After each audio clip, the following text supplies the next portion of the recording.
हमारा पुण्य जब एकत्रित होता है, 21,600 श्वास मनुष्य के शरीर से प्रतिदिन निकल रही है। 3.5 करोड़ रोम छिद्र ये मनुष्य के शरीर पर हैं, और 21,600 श्वास में से ना जाने कितनी श्वास व्यर्थ जा रही है और ना जाने कितनी श्वास परमात्मा के भजन में आ रही है। जब वो परमात्मा के भजन में जो श्वास जा रही है, वो श्वास जब भराती है, जब हमारे पुण्य की गुल्लक भराती है, माता पिता के पुण्य की गुल्लक भराती है, हमारे पूर्वजों के पुण्य की गुल्लक भराती है, तब जाकर कभी जिंदगी में एक बार शिव महापुराण की कथा में पहुंचने का मौका मिलता।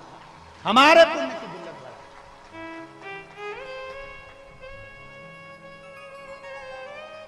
तब कहीं पहुंच पाते हैं। भगवान शंकर की शरणागत जब कहा, शंकर जी कहां रहते हैं? जम के बोलो, जम के जरा। है कैलाश। पास में ढूंढना हो तो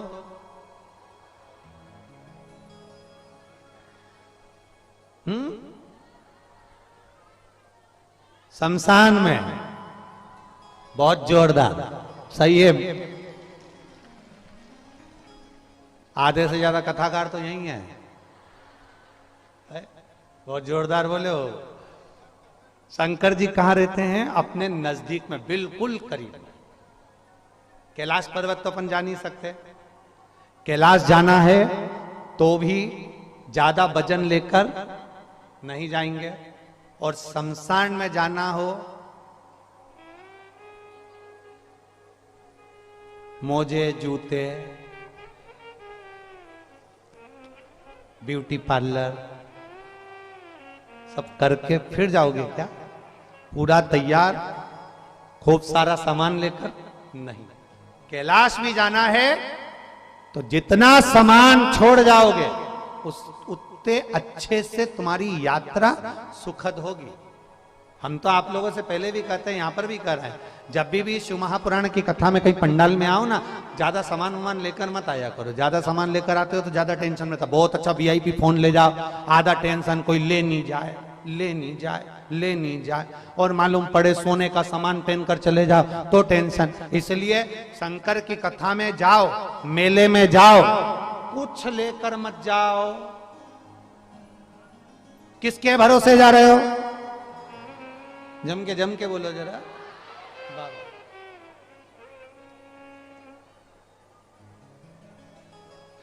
बहुत बोल्ड बोल्ड आवाज है तुम्हारी, गजब।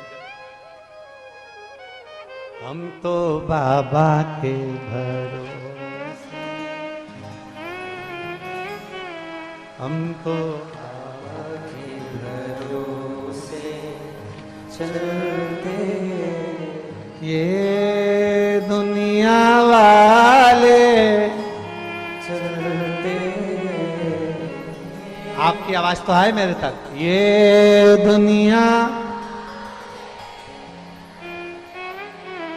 हम तो बाबा के भरोसे चलते हैं, हम तो बाबा के भरोसे चलते हैं, भोले बाबा के भरोसे चलते हैं, भोले बाबा के भरोसे चलते हैं, डमरू वाले के भरोसे चलते हैं, डमरू वाले के भरोसे चलते हैं, हम तो बाबा के भरोसे चलते हैं। दुर्ग छत्तीसगढ़ कथा का पहला दिन आज। डमरू वाले के भरोसे चलते हैं, डमरू वाले के भरोसे चलते हैं।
भरोसे चलते ये दुनिया वाले चलते ये दुनिया वाले चलते हमको भरोसे चलते हमको भरोसे चलते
भक्तों का प्रीत कहाए हमको सीना के चलते हमको सीना के चलते ये दुनिया वाले चलते ये दुनिया वाले चलते हमको बाबा के भरोसे चलते हमको बाबा के भरोसे चलते हम तो बाबा के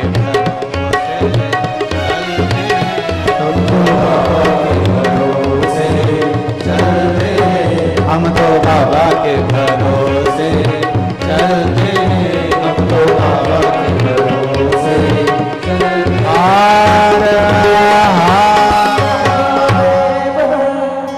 अपने स्थान पर बैठकर भगवान शिव जी से अपने मन की बात बड़े भाव के साथ दिल से बाबा से प्रार्थना करेंगे। जहां जगह मिले वहां बैठकर बाबा देवादिदेव महादेव से अपने मन की बात बड़े भाव के बड़े दिल से बाबा को नमन कर बड़े भाव से करेंगे। जिनको आता है वो साथ में बोलें। माँ गंगा का घाट, माघ का महीना, प्रयागराज की भूमि, संतों का आशीर्वाद, दिल से हम बाबा से प्रार्थना करें। सभी भक्त कमेंट में श्री शिवाय नमस्तुभ्यम ओम नमः शिवाय जरूर लिखेंगे। शिवाय नमस्तो श्री शिवाय नमस्तो श्री शिवाय नमस्तो श्री शिवाय नमस्तो श्री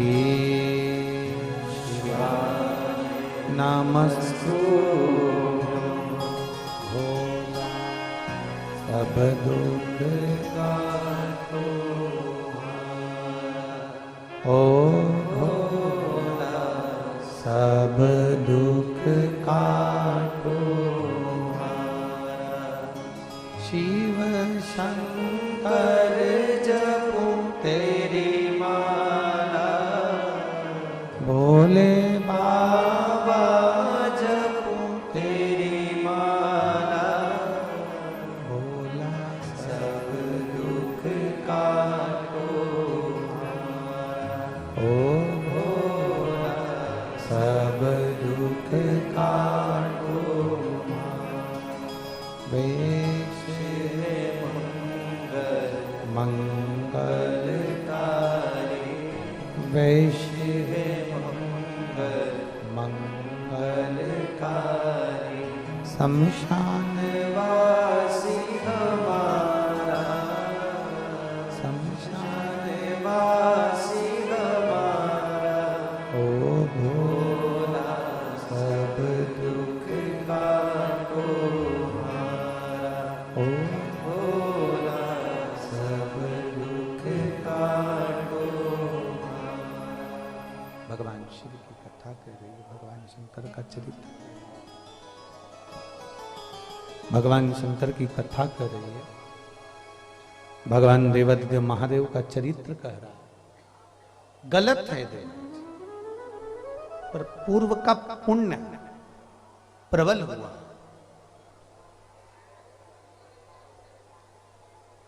और पूर्व का पुण्य प्रबल हुआ ना, इसलिए देवराज बेलपत्री के वृक्ष के नीचे पहुंच गए। कुछ हमारे पुण्य कुछ आपके पुण्य प्रबल हुए होंगे तो हम और आप प्रयागराज की पवित्र भूमि पर पहुंचे हैं। ये हमारे और आपके पुण्य हैं।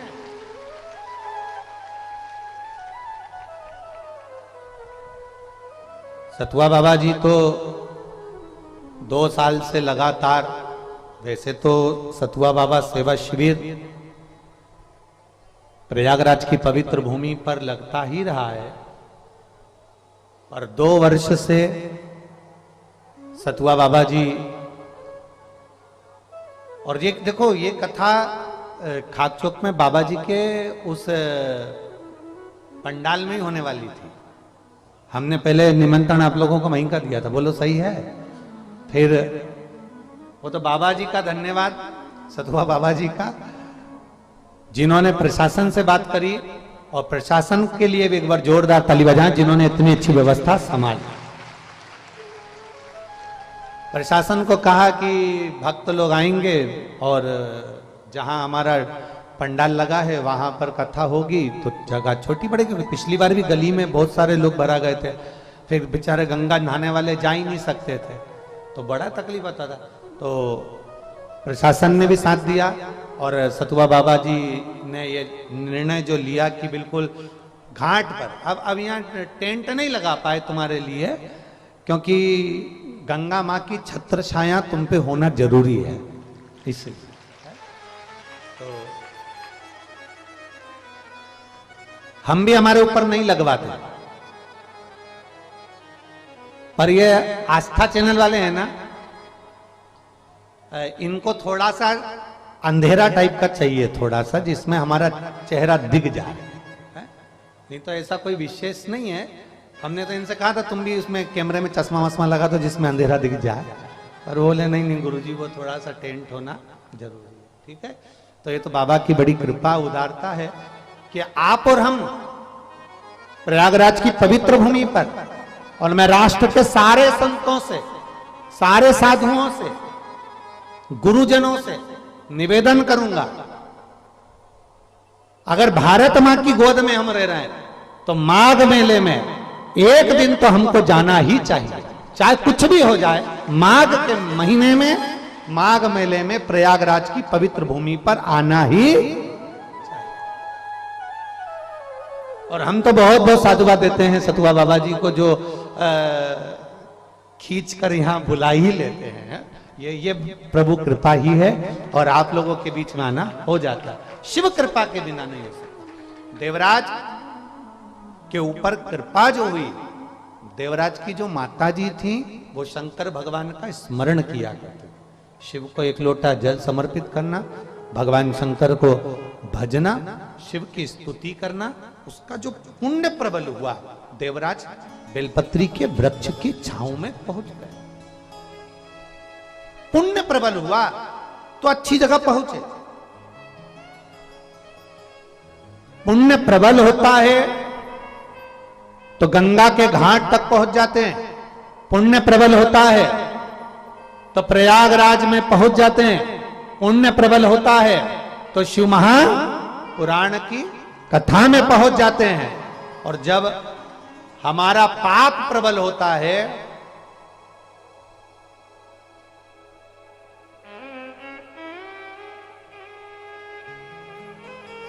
क्या, जम के बोलो जरा, जब पाप प्रबल होता है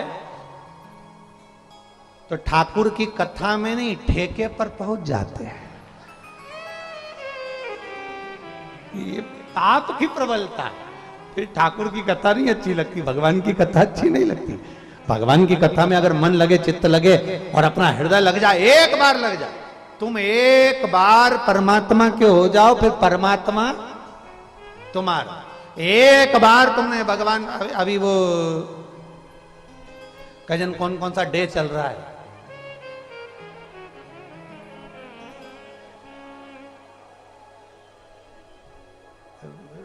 एक दिन आता है सब फूल देने का भी डे, एक दिन फिर टॉफी देने का डे। इसमें एक भी डे ऐसा नहीं है कि जिसमें दे, क्योंकि इसमें बाकी का समय जो है ना, ये सारे डे होने के बाद, तुमने फिल्म देखी है, फिल्मों में जितने भी सीरियल आते हैं या फिल्मों में जितनी भी फिल्म बनती है, सारी फिल्म चलती है और शादी होने पर बस ब्याह हुआ, भावर हुई, शादी हुई और फिल्म खत्म। क्योंकि फिल्म बनाने वाले को भी मालूम है इसके बाद की फिल्म कोई झेल नहीं पाएगा। शादी नहीं हो तब तक तो फिल्म सक्सेस है।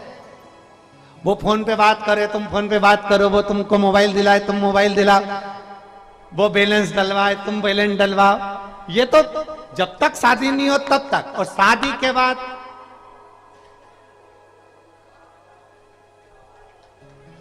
शादी के बाद इसमें भी एक पत्र है,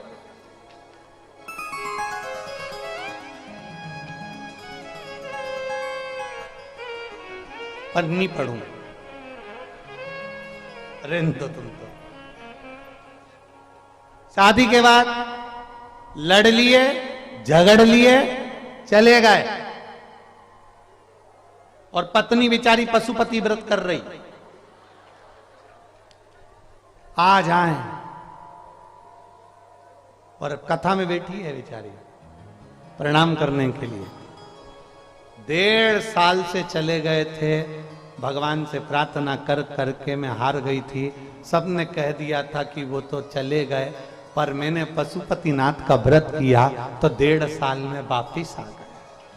1.5 वर्ष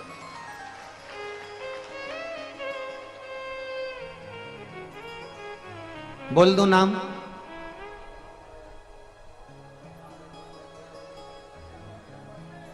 मैं काजल मौर्या, देवघाट झलवा प्रयागराज से हूं। मेरा मोबाइल नंबर ही है। कहीं बैठी है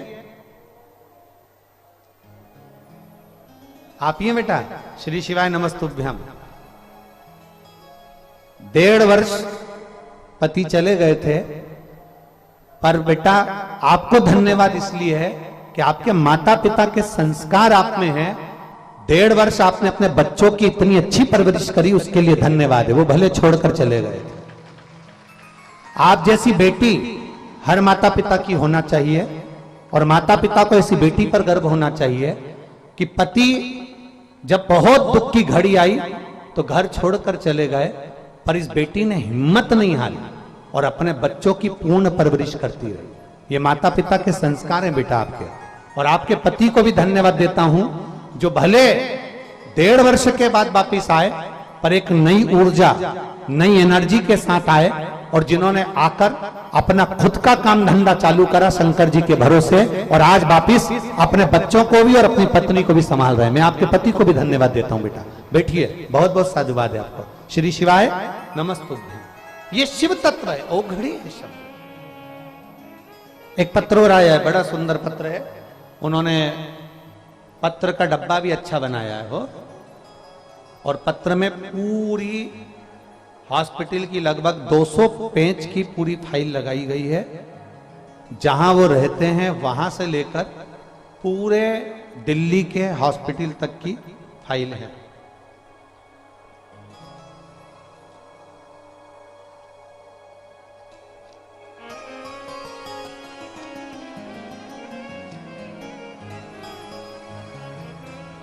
मेरा नाम शिव केसरवानी है, बेटी दिया केसरवानी, अशोक सुंदरी, पता 140 R3 M2 Beniganj Prayagraj 211016 UP. Mobile number ये है। कहीं बैठी हैं? कहीं बैठी हो तो हाथ हिला सकती हैं। अगर कहीं बैठी हो तो हाथ हिलाएं। मेरा नाम है शिव केसरवानी। कहाँ है? अच्छा उधर है। बच्ची आई है बाबू साथ में? हाँ लिया आओ इसको, लिया आओ इसको। मेरा नाम शिव केसरवानी है, दिया केसरवानी, पता है 140 R3 M2 Beniganj Prayagraj Uttar Pradesh. Mobile number ये है। गुरुदेव में पूरे डॉक्टरों की फाइल आपको लगाकर भेजा हूं। मेरी बेटी 9 महीने की थी तब उसको नॉर्मल इन्फेक्शन हुआ था, और प्रयागराज के दामिनी अस्पताल में उसको एडमिट किया गया था, जहां 3 दिनों तक बेटी का स्वास्थ्य ठीक नहीं हो पाया। तो हमें खबर करी गई कि इस बेटी को आप कोई दूसरे हॉस्पिटल में ले जाएं। हम जागृति अस्पताल में लेकर गए प्रयागराज के, फिर वहां पर एडमिट किया। वहां पर भी डॉक्टरों ने चेकअप करा, उनसे जितना बना उन्होंने किया। उसके बाद मालूम पड़ा बेटी की जब जांचें करी गई तो लीवर पूरा डैमेज हो चुका था, 90% काम कर रहा था। लीवर जब पूरा खराब हो गया तब डॉक्टरों ने कहा कि इस बच्ची को कैसे भी कोई बड़ी सिटी में ले जाओ। हम 16 मार्च 2023 को शाम 5 बजे आईसीयू से निकालकर उसको आईसीयू एम्बुलेंस से हम उसको दिल्ली ले गए।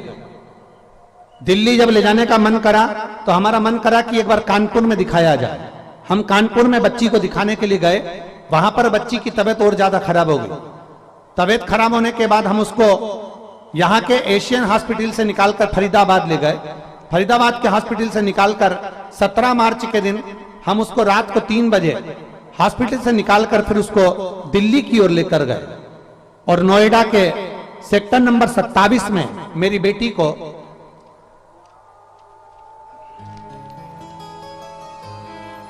एडमिट किया गया।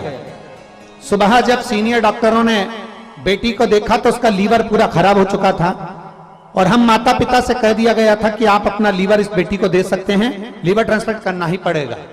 लीवर ने काम करना बंद कर दिया, डायलिसिस चालू हो गया। बेटी का डायलिसिस चलता रहा, तबीयत में आराम नहीं लगा। बेटी कोमा में चली गई और आईसीयू में पड़ी रही। बच्ची को 3 दिन कोमा में रखा, इसका होश नहीं आया। हम लोगों ने अपना लीवर देने की तैयारी कर दी, पर मालूम पड़ा कि आपकी कथा नोएडा में चल रही है।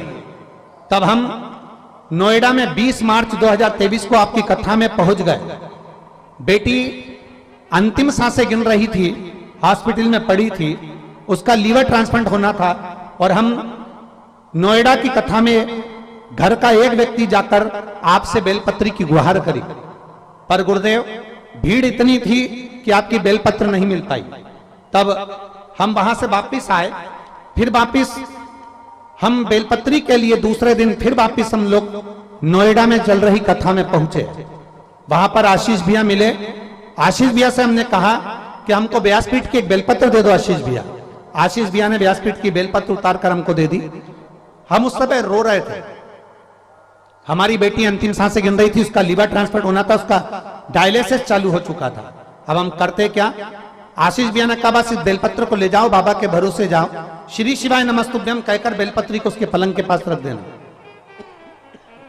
हमने बेलपत्र को उसके पलंग के पास रखा। डॉक्टरों ने मना किया, फिर भी हमने उसको प्रणाम कर डॉक्टर को कहा कि इस बेलपत्र को रख दो। डॉक्टर के हिसाब से बेलपत्र रखी।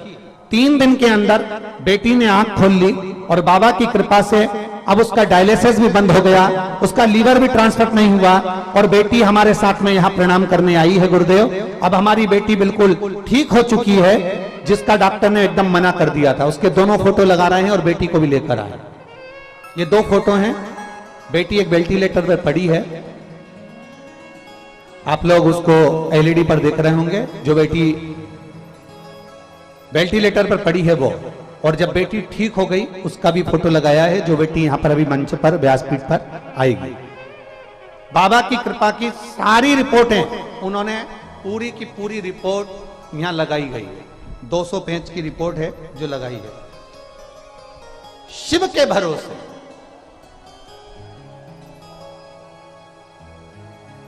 खाली ना जाता कोई घर से तुम्हारे, खाली ना जाता कोई दर से तुम्हारे, मैं भी खड़ा हूँ नन्हे बाहे फरसाए, अपने हृदय से लगा लो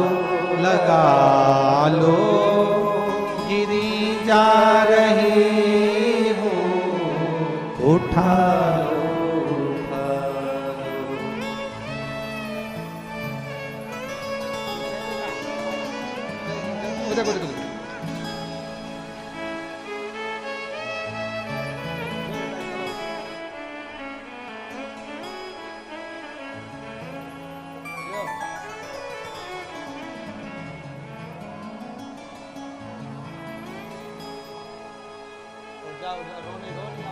खुश हो जाओ, उठो उठो।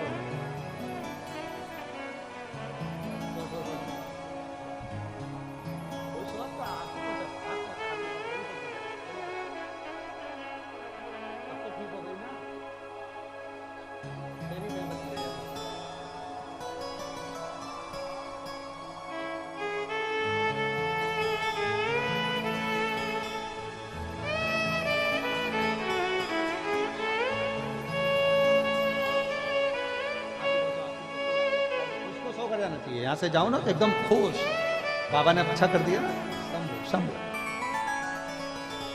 अरे खाली ना जाता कोई दर से तुम्हारे, मैं भी खड़ी हूँ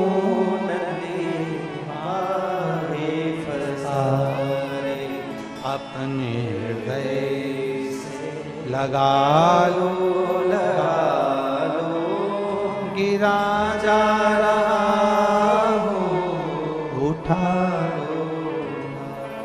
अब दिल से उसको बजाओ, दिखावे से नहीं। मेरा बाबा कभी दिखावे से प्रसन्न नहीं हुआ, कभी दिखावे से प्रसन्न। आप प्रयागराज की भूमि पर बैठे हो, बाबा देवाधिदेव महादेव की पावन कथा सुन रहे हो। ये यहां लोग एक एक महीने के लिए रहते हैं, आप 2 दिन के लिए आए हो, पर 2 दिन भी, ये 2 दिन साधारण नहीं है, ये पोलियो की 2 बूंद है।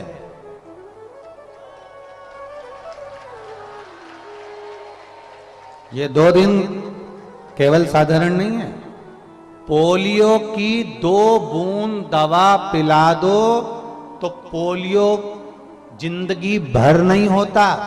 प्रयागराज में बैठ के 2 दिन की भी शिव पुराण सुन ली तो फिर दुख नहीं होता। पक्का है, ये दवा है। और पोलियो वाले आवाज लगाकर पिलाते हैं, जन्म लिए बच्चे से लेकर 5 वर्ष तक के बच्चे को पोलियो की दवाई पिलाई जाएगी। जो पोलियो की दवा नहीं पिएगा वो हाथ पैर से विकलांग हो जाएगा। यहां चिल्ला चिल्ला कर कहा जाता है, जिसका जन्म नहीं हुआ, जो मां के गर्भ में पड़ा है, उससे लेकर जो मर रहा है उस तक के व्यक्ति को शिव महापुराण की कथा सुनाई जाएगी। पोलियो की दवा नहीं पियोगे तो हाथ पैर से विकलांग हो जाओगे, शिव महापुराण की कथा नहीं सुनोगे तो अपनी बुद्धि से परमात्मा के नहीं हो पाओगे। इसलिए परमात्मा के होना तो शिव पुराण सुनो, भगवान शिव की कथा। सभी भक्तों को आज की श्री शिवाय नमस्तुभ्यम कहा, वर्णन किया। देवराज को मन नहीं लग रहा, देवराज का चित्त नहीं लगा। जब देवराज का मन नहीं लगा, चित्त नहीं लगा, बेलपत्री के वृक्ष के नीचे देवराज के प्राण छूट गए। बेलपत्र के वृक्ष के नीचे देवराज के प्राण चले गए। और जब बेलपत्र के वृक्ष के नीचे देवराज के प्राण गए, प्राण छूटे, देवराज के प्राण जब चले गए और बेलपत्र के वृक्ष के नीचे जब देवराज के प्राण छूट गए, पूर्व की पुण्याई थी, पूर्व की पुण्य।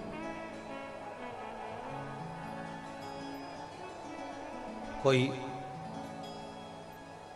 पुराने समय का हमारा पुण्य हुआ, धन और गलत नारी का संग जिस व्यक्ति के साथ होता है उसको कभी सत्संग, भजन, कीर्तन, तीर्थ, संत, साधु या भगवान का नाम उसको सुहाता नहीं, सुहाता ही नहीं। कौन कौन? पहला, गलत अन्न, गलत धन और गलत नारी का संग। आपको भगवान, अगर आप गलत अन्न ग्रहण कर रहे हैं तो भगवान की शरणागति आपको ठीक नहीं लगेगी। आप सियोर वाला महाराज कितना भी बोल ले, साधु संत सन्यासी तपस्वी साधक उपासक कितना भी वर्णन कर दें, ब्राह्मण जन कितना भी वर्णन कर दें, आपको संत की वाणी, गुरु की वाणी अच्छी नहीं लगेगी। दूसरा, गलत धन अगर आपके पास में आ रहा है तो आप, जब आपके पास में धन बढ़ता है, सत्ता बढ़ती है, वैभव बढ़ता है, तो आपको पहले भी कथा में कहा कि आपके 3 मित्र बन जाते हैं। पहला ताली, प्रशंसा करने वाले, दूसरा थाली, होटल में खिलाने वाले, और तीसरा प्याली, मैं खाने में पिलाने वाले, ये बढ़ जाते हैं।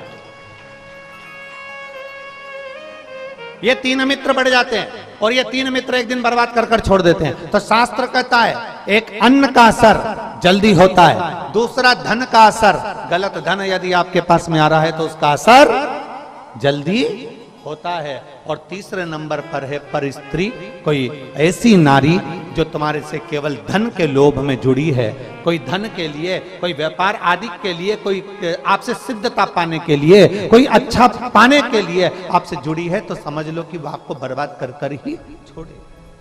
पर नारी, ये भी एक देखा,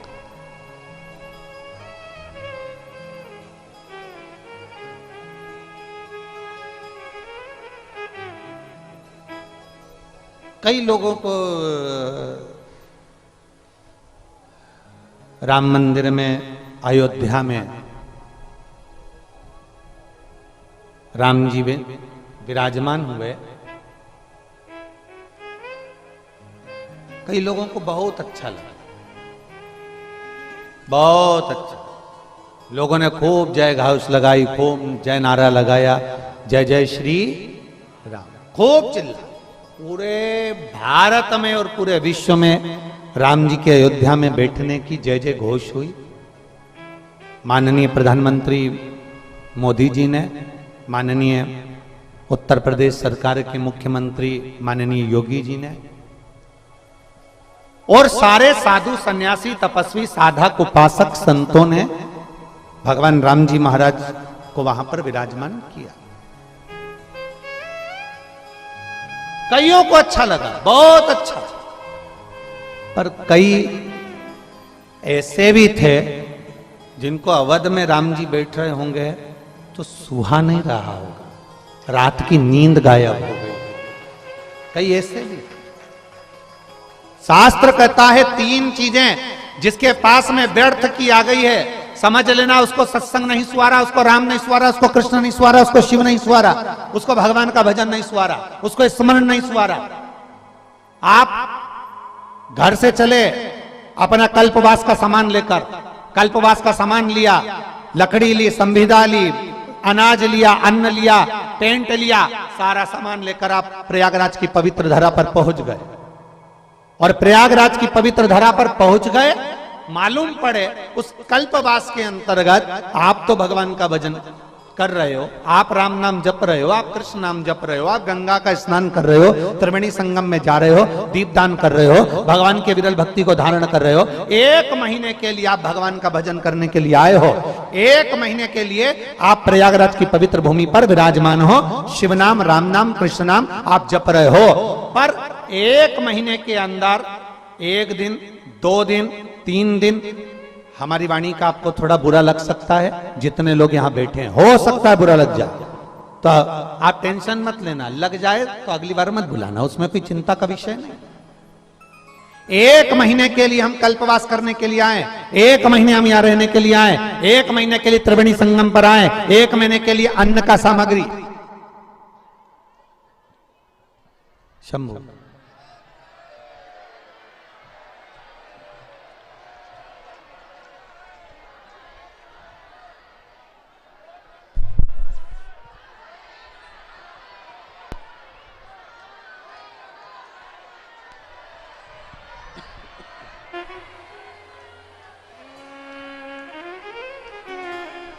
एक महीने के लिए हम कल्पवास करने के लिए आए हैं, 1 महीने के लिए हम अन्न की सामग्री लेकर आए हैं, 1 महीने के लिए हम सारी सामग्री को जुटाकर लेकर यहां पहुंचे हैं।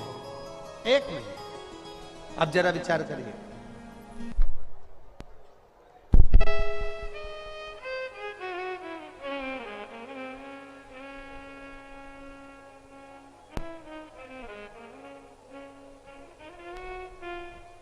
एक महीने की पूरी सामग्री, 1 महीने का पूरा सामान लेकर हम यहां पहुंचे। थोड़ा ध्यान देना, आपसे पूछ रहे हैं क्या पूरा 1 महीना में 2 या 3 दिन, 4 दिन, 1 दिन, 1 घंटा, आधा घंटा, 15 मिनट, 20 मिनट, पूरे महीने में 1-2 दिन ऐसे निकलते हैं जो 1-2 दिन हमारा मन कल्पवास में हम रह जरूर रहे होते हैं, पर उस महीने भर में से 2 दिन ऐसे निकलते हैं जिसमें हम भगवान से अपने दिल को जोड़ नहीं पाते। पूरे महीने आप कल्पवास कर रहे हैं, आप रह रहे हैं, आप गंगा त्रिवेणी का स्नान कर रहे हैं, आप राम नाम कृष्ण नाम शिव नाम जप रहे हैं, आप साबुन का त्याग कर दिए, आपने बहुत सारी वस्तुओं का त्याग कर दिया, आपने पलंग का त्याग कर दिया, आप जमीन का शयन कर रहे हैं, भूमि का शयन कर रहे हैं, आप कल्पवास का निवास कर रहे हैं, पर उस पूरे महीने में 1 या 2 दिन 3 दिन ऐसे निकलते हैं जिस 3 दिन में हमारा चित्त, हमारा मन, हमारा दिल भगवान से थोड़ा सा दूर हो जाता है। हम घबराते हैं, मैं यहाँ तो भजन करने आई थी, मैं यहाँ कथा सुनने आई थी, मैं तो यहाँ प्रयागराज की धरा पर शिव महापुराण की 2 दिवसीय कथा सुनने आई थी, ऊपर से मुझे धूप सता रही है, ऊपर से मालूम पड़े मुझे भूख भी लग रही है, ऊपर से मुझे प्यास भी लग रही है। अर्थात कब तक सताएगी, कब तक सता रही होगी? जब आपके भीतर आपको 2 दिन 3 दिन ऐसा लगेगा कि मेरा मन भगवान में नहीं लग रहा, आप बेचैन होंगे, तब आपको लगना चाहिए कि मैंने पूर्व में कोई अन्न ऐसा ग्रहण करा होगा, मैंने पूर्व में मेरे पास ऐसा कोई धन आया होगा जिस धन का उपयोग मैंने करा होगा, इसलिए 2 या 3 दिन मेरा कल्पवास में मन नहीं लगा, मेरा कथा में मन नहीं लगा, मेरा सत्संग में मन नहीं लगा, मैंने कोई धन या अन्न ऐसा ग्रहण कर लिया हो जिसका मुझे इसका फल मुझे प्राप्त नहीं हो रहा। पर धीरे धीरे धीरे धीरे धीरे धीरे आपका मन जब भगवान की कथा में रम जाए, लगने लगे कि हाँ मुझे कथा का रसतत्व ग्रहण करना है, 2 दिन मुझे कथा का। यहाँ एक बहन बैठी है जिसने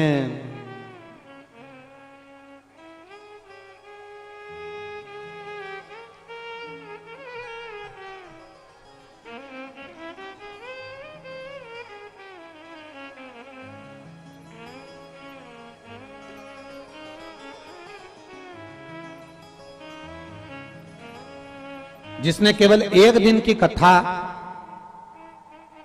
कानपुर की सुनी थी, अन्नू तिवारी। मैं अन्नू तिवारी, पति चंद्रकांता तिवारी, बर्रा 2 कानपुर के निवासी हूं। कहीं बैठी हैं? आप ही हैं? हाथ हिला दो एक बार ऐसे। श्री शिवाय नमस्तुभ्यं। जितने लोग एलईडी पर पत्र को पढ़ रहे हो, टीवी पर आस्था चैनल पर पत्र को पढ़ रहे हो, वो टीवी के माध्यम से भी पत्र को पढ़ सकते हैं। मैं अन्नू तिवारी, पत्री चंद्रकांता तिवारी, बर्रा 2 कानपुर की निवासी हूं। मेरा मोबाइल नंबर ये है। मैं बाबा की भक्ति का क्या गुणगान करूं गुरुदेव। शिव भगवान के प्रति मेरा भाव कम था, पर बाबा की कृपा से अब मैं भगवान को बहुत मानती हूं। मैंने कथा पहली बार आपको टीवी पर श्रवण करी है। कथा सुनने का मन मेरा केवल आपको कथा के माध्यम से, टीवी के माध्यम से जुड़ा। जब आप कानपुर में कथा करने आए तब पहली बार आपकी कथा सुनी थी, वो भी केवल एक सुनने का कारण इतना सा था, जिसके मुंह से सुनी थी उसने एक ही बात कही थी कि कहीं पंडाल में बैठकर कथा श्रवण करी जाती है, जो मांगा जाता है बाबा वो देता है। गुरुदेव, मेरी एक बीमारी ऐसी थी जिसके कारणवश मेरे को चक्कर आ जाते थे और सर्वाइकल के कारणवश मुझे तकलीफ बनी रहती थी।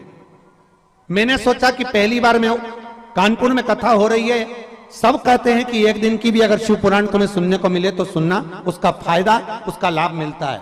मैंने कानपुर की शिव महापुराण की कथा केवल 1 दिन की श्रवण करी गुरुदेव, और आज बाबा को धन्यवाद देने का मौका पूज्य गुरुदेव सतुआ बाबा ने दिया है, जिनके इस पावन प्रांगण में बैठकर मैं यहाँ अपने हृदय से कह सकती हूँ आज मेरी पूरी बीमारी समाप्त हो चुकी है और मैं बाबा को यहाँ धन्यवाद देने के लिए।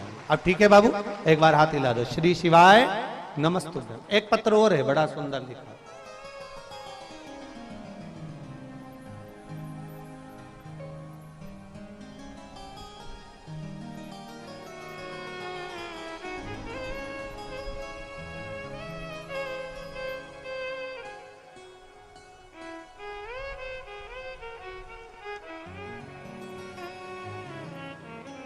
मेरा नाम ज्योति उमर वैश्य, पिता स्वर्गीय पवन कुमार, पवन कुमार उमर वैश्य, माँ फूलकली उमर वैश्य, उम्र है 23 साल। कहीं बैठी हो तो हाथ हिला सकती हैं। आप ही हैं बेटा? श्री शिवाय नमस्तुभ्यम। आपने इसमें एक बेलपत्र मांगा है, पर बेलपत्र यहाँ है क्या बाबू?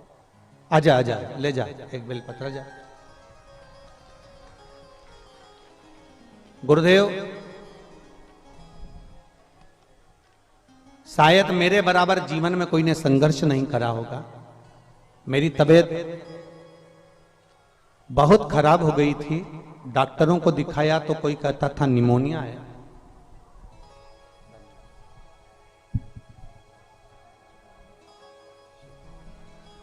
कोई कहता था निमोनिया है, कोई कहता था टीबी है। बीमारी का पता नहीं पड़ा।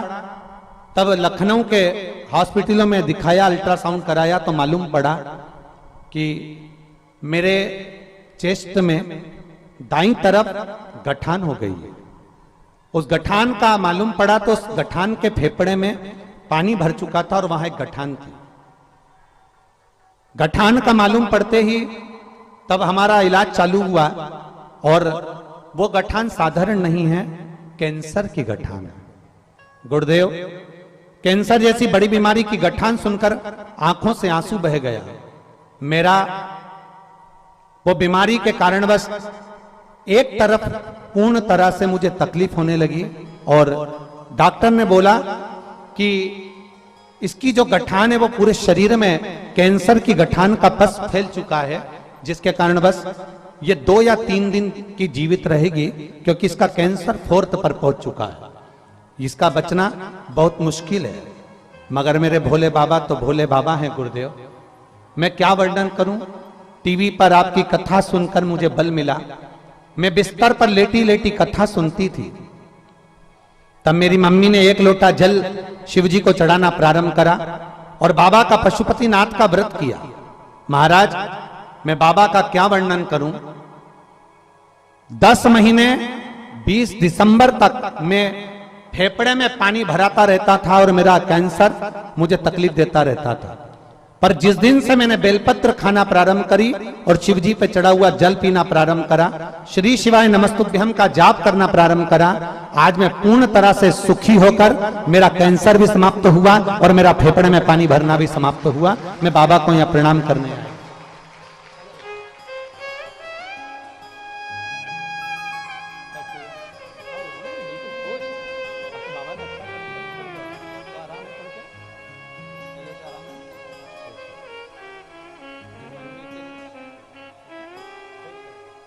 आंखों का सोच सब ठीक है शंभु। और तेरी कृपा बिना न हिले एक भी अणु, लेते हैं श्वास तेरी कृपा से हे गंगाधार मुक्ति द्वार ओमकार तू, बोले ओमकार तू, आयो शरण तिहार शंभु तार। आप कैसे भी हो, कैसे देवराज चोर चोरी कर दिया, चोरी का धन लेकर शिवजी के मंदिर में पहुंच गया। चोरी का धन लेकर भगवान शंकर के मंदिर में पहुंचा और जब चोरी का धन लेकर भगवान शंकर के मंदिर में पहुंचा तो अभी कथा में कहा कि एक अन्न, एक धन और एक पराई नारी बर्बाद कर देती, बेकार। चोरी का धन था, शिवालय में पहुंच गया। कोई हर हर महादेव कहता तो इसको गुस्सा आ जाता, कोई भगवान शिव का नाम लेता तो इसको क्रोध आ जाता। कई लोग ऐसे भी हैं संसार सागर में जिनसे जय श्री राम कर लो तो भी उनको ऐसा लगता है कि ये दूसरी पार्टी के हैं। महाराज आजकल तो बड़ा विडंबना है, अगर आपसे राम राम कर लिया ना किसी से तो उनको लगेगा ये पार्टी विशेष के हैं ना। भगवान राम ना तो किसी पार्टी के हैं। भगवान राम तो जब हम पैदा हुए, हमारी श्वास, सनातन धर्म का एक एक व्यक्ति जो मृत्यु लोक में जन्म लेता है, उसकी श्वास में जितनी शरीर में श्वासें प्रतिदिन निकल रही होती है, उस श्वास में राम पहले से ही समाहित होता है। इसलिए जीव हमेशा जय जय श्री राम कहता रहता है। उसमें हमें यह नहीं सोचना कि कोई पार्टी विशेष का नाम है ना, भगवान का नाम लेने में हमें पीछे नहीं हटना। देवराज, जैसे ही शंकर जी का नाम निकलता, देवराज को क्रोध आता, अपने आप को थोड़ा क्रोध में अपने आप को मारने का प्रयास करता। चोरी का धन लिया, उठाया और चोरी का धन लेकर बाहर चले गया कि अब मुझे यहां आवाज नहीं आई, अब मुझे यहां आवाज नहीं आई। और चोरी का धन लेकर बाहर गया, फिर आवाज उसके कानों में पड़ने लगी, हर हर महा। जैसे ही वापिस आवाज आई, फिर वापिस जैसी ही आवाज आई, आवाज आते से देवराज अब मंदिर के प्रांगण से भी बाहर चले गए, बहुत दूर, बहुत दूर, जहां तक आवाज ना पहुंचे, कोई आवाज आए ही ना। शिव महापुराण की कथा एक बहुत सुंदर बात कहती है महाराज कि जीवन में अगर मौका मिल जाए और तुम्हें कोई सूचना मिल जाए कि शिव महापुराण की कथा हो रही है, या भगवान शंकर का अभिषेक हो रहा है, या भगवान शंकर का नजदीक में मंदिर बन रहा है, या भगवान शंकर का कोई शिवलिंग है जो यहाँ विराजमान है, अगर आपको सूचना मिले तो हम तो कहते हैं प्रयास करना, प्रथम प्रयास करना कि अगर नजदीक में शिव महापुराण की कथा हो रही हो तो सबसे पहला प्रयास करना अपने घर वालों को धन्यवाद देकर कथा के पंडाल में जाकर 1 मिनट की कथा सुनना पर कथा के पंडाल में पहुंचना। जाइए। अब कोई कहे कि महाराज जी कथा में बैठने से क्या मिल जाएगा, क्या धन मिलेगा, सत्ता मिलेगी, समय मिलेगा, या कोई हमारे को बहुत प्रमोशन मिल जाएगा, या हमारे को बहुत सारा धन वैभव मिल जाएगा। शिव महापुराण की कथा कहती है तुम्हारा ना तो हम प्रमोशन की बात करेंगे, ना हम ये कहेंगे कि तुम्हें करोड़ों का धन मिलेगा, ना हम कहेंगे कि तुम्हारे को कुछ मिलेगा, पर इतना जरूर है अंतिम समय में जब प्राण छूट रहे हों, कोई ऐसी घटना घट गई हो और प्राण छूट रहे हों, और अंतिम समय में जब आईसीयू में पड़े होगे या वेंटिलेटर पर पड़े होगे, जैसे उस बेटी ने पत्र में लिखा कि मेरा तो सब कुछ चले गया था और सब समाप्त हो गया था, पर मेरा विश्वास शिव ने जीवित रखा, शंकर ने जीवित रखा। मान लो कोई साथ नहीं दे, धन वैभव सत्ता सब अपनी जगह पर, अकेले आईसीयू में पड़े हुए हो, वेंटिलेटर पर पड़े हो, तब तुमको जब अकेले पड़े हुए हो और अंतिम सांसें चल रही हो और तुमसे कोई केले गुलाब जामुन खा, अरे बोलो तो प्रयाग करवा लीजिए जी, गुलाब जामुन अच्छी लगेगी, जम के बोलो जरा, इधर वाले भी लगेगी अच्छी। अब तुमसे कोई कहे ले पालक पनीर की सब्जी खा लो, अब मर रहे हो, प्राण छूट रहे हैं, अच्छी लगेगी? नहीं। कोई तुमसे कहे देखो तुम्हारी मौसी जी ने व्हाट्सएप पे मैसेज भेजा है, कितना अच्छा मैसेज है, पढ़ तो लो, अच्छा लगेगा? कोई तुमसे कह दे मैं सामने टीवी चला देती हूं, कोई नाटक कोई सीरियल देख लो, मर रहे हो, प्राण छूट रहा है, अंतिम क्षण, वेंटिलेटर पर पड़े, आईसीयू में पड़े हो, आखिरी श्वास चल रही है, और कोई तुमसे कहे मैं टीवी चला देती हूं, लो नाटक देख लो, सीरियल देख लो, अच्छा लगेगा? नहीं। उस समय पर ना लड्डू, ना पेड़ा, ना गुलाब जामुन, ना इमरती, ना भजिया, ना पकोड़ा, ना दही वड़ा, कुछ भी अच्छा नहीं लगेगा। और लोग भगवान से प्रार्थना करेंगे तो केवल एक प्रार्थना करेंगे, भगवान ऐसी कृपा कर दो इनकी थोड़ी सी उम्र, आज से आरंभ हुई करेंगे कि नहीं छत्तीसगढ़ की शिव महापुराण कथा, केवल उम्र बढ़ा दो, अब भगवान क्या कहेंगे? तुमने अगर मेरी कथा को समय दिया होता, 3 घंटा मेरी कथा को दिया है और 2 दिन का मिला लो तो कितने घंटे हो गए? अब ये 6 घंटे तो हमारी भाषा में देखा जाए तो आधा घंटा तो आशीष ले जाए, बचा कितना? नहीं, दोनों का मिला के 2 दिन का 5 घंटा। अब 5 घंटे में से हम कह रहे हैं ये 5 घंटा है, पर इसके अलावा का समय निकालिए। 1 बजे कथा चालू हो रही है, आप यहां पंडाल में कितने बजे आ गए? रात भर से है? पूरी रात से? गजब है री, पक्का है।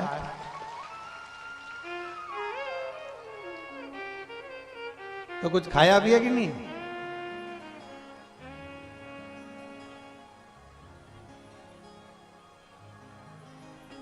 बोल बम का नारा है और बाबा है।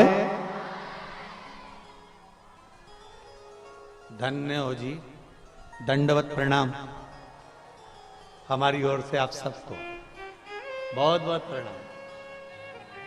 रात भर के बैठे हो, धन्य। अब सोचिए जरा, कथा कितने देर की है? 2.5 घंटे की, और बैठे पूरी रात से हो। अब जरा विचार करना, तुमने जो समय गंगा जी के घाट पर, त्रिवेणी के घाट पर महादेव को दिया है, काल बनाने वाला कौन है? महाकाल। समय बनाने वाला कौन है? महाकाल। सूर्य की गणना करने वाला कौन है? महाकाल। नक्षत्र बनाने वाला कौन है? महाकाल। तिथि बनाने वाला कौन है? महाकाल। जब काल की गणना करने वाला खुद काल अधिपति महाकाल राजा है, तो तुम रात भर से अगर बाबा की प्रतीक्षा कर रहे हो, कथा सुन रहे हो, 2 दिन तुम बाबा के लिए निकाल कर आए हो, तो तुम्हारा समय तुमने जितना बाबा को दिया है, तुम्हें जब अंतिम समय में इस समय की जरूरत पड़ेगी, तब मेरा काल अधिपति वो समय निकाल कर तुम्हारे पास खड़ा, तब खड़ा। बोल बम का नारा है। और अंत समय प्रभु आना पड़ेगा, अंत समय प्रभु आना पड़ेगा, वचन दिया तो निभाना पड़ेगा, आए ना आए प्रभु कुटुंब कबीला, अंत समय प्रभु आना पड़ेगा, और वचन दिया तो निभाना पड़ेगा। अब पुकारोगे वो तुम्हारे सम्मुख में आएगा। जो समय तुमने उसको दिया है, वो समय, एक पत्र है देखिए,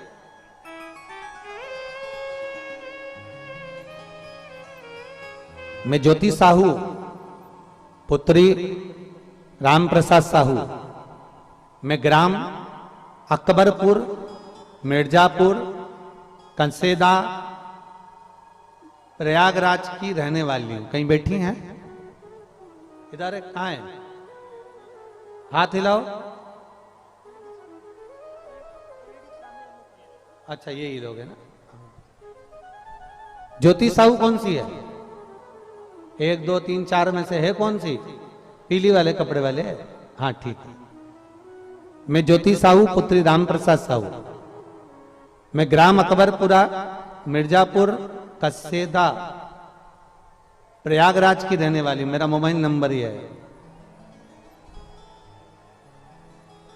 आजा बेटा, एक बेलपत्र ले जा, आजा। बाबा, मेरा छोटा भाई दीपक साहू बचपन से ही मानसिक स्थिति कमजोर है। बाबा, बचपन से ही उसको चलना फिरना जाना आना में तकलीफ और मानसिकता उसकी थोड़ी सी तकलीफदायक। गुरुदेव, डॉक्टरों के हिसाब से वो ठीक नहीं हो सकता था। डॉक्टरों के हिसाब से उसका चलना नहीं हो सकता था। पर एक लोटे जल का मैं वर्णन करना चाहती हूं। शिव मंदिर में जाना, लोटा भर के जल चढ़ाना, और वो चढ़ा हुआ जल वापस लाकर मैं अपने भाई को देती। और बाबा का मैं क्या गुणगान करूं। बाबा, आज मेरा भाई, लोग उसको मानसिक स्थिति खराब थी, पागल टाइप का था, लोग उसको अपशब्द कहते थे, पर अब मेरा भाई खुद चलकर भगवान शंकर के मंदिर जाता है और जल चढ़ाकर आता है। मैं बाबा को यहां धन्यवाद देने के लिए आई हूं। भाई आया है क्या तुम्हारा?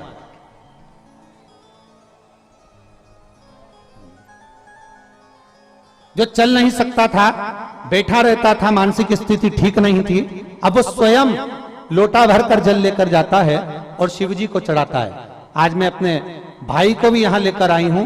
बाबा से केवल एक बेलपत्र की चाह है। मेरा भाई बहुत अच्छा हो गया है गुरुदेव, और बाबा की कृपा। एक बार जोरदार ताली बजाएं इस बेटी के लिए। बहुत बहुत साधुवाद।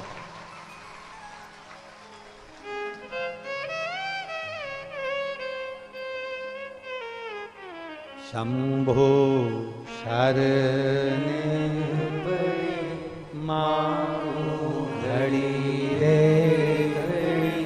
दुख काटो, दया करी दर्शन शंभो शरण मां घड़ी रे दुख काटो, दया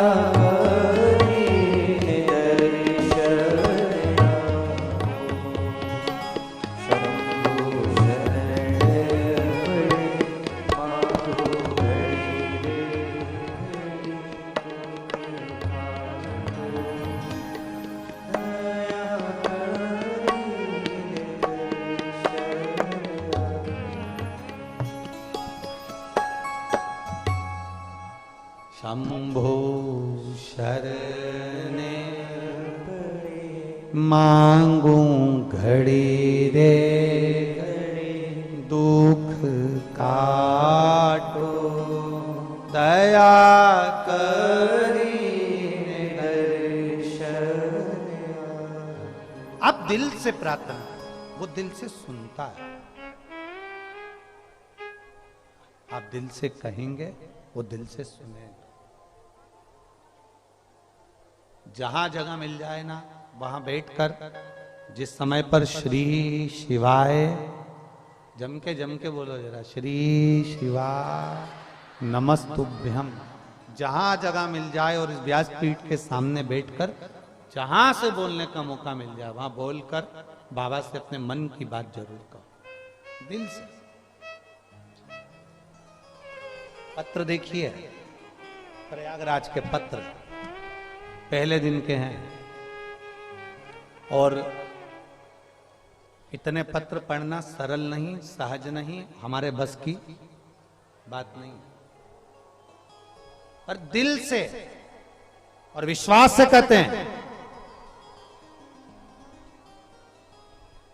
2 दिन की कथा मिली है, 2 दिन सुनो, और 2 दिन सुनने के बाद तुम्हारे नजदीक में जब भी कथा हो, ये गंगा मैया के तट पर कहकर जाना कि अगला पत्र मेरा भी व्यासपीठ पर पहुंचना चाहिए। दिल से सुनकर जा, दिल से कथा कह रही है, देवराज का चरित्र कर रहा है। देवराज कथा नहीं सुहा रही, संत की वाणी नहीं सुहा रही, देवराज को वो अच्छा नहीं लग रहा। जो 2 बार हर हर महादेव कहा जा रहा है, वो देवराज को श्रेष्ठ नहीं लग रहा। राम राम कहना, कृष्ण नाम कहना, शिव नाम कहना कई लोगों को अच्छा नहीं लगता, ठीक नहीं लग रहा। अब लगा देवराज को,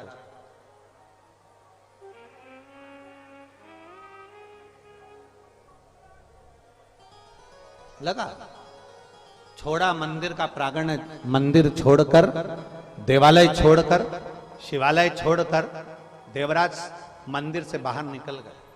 और मंदिर से बाहर निकले तो एक बेलपत्री का वृक्ष था, जिस वृक्ष के नीचे देवराज बैठ गया। शरीर में ताप पड़ रहा था, बुखार आ रहा था।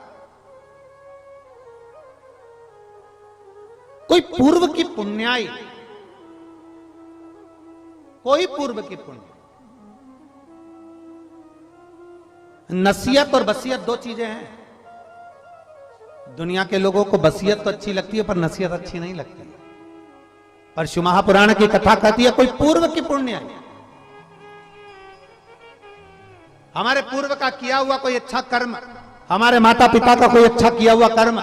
हम पहले भी कथा में कहे जैसे गुल्लक बच्चा भरता है और गुल्लक भरने के बाद फोड़ता है तो कोई बड़ा सा गिफ्ट लेकर आता है।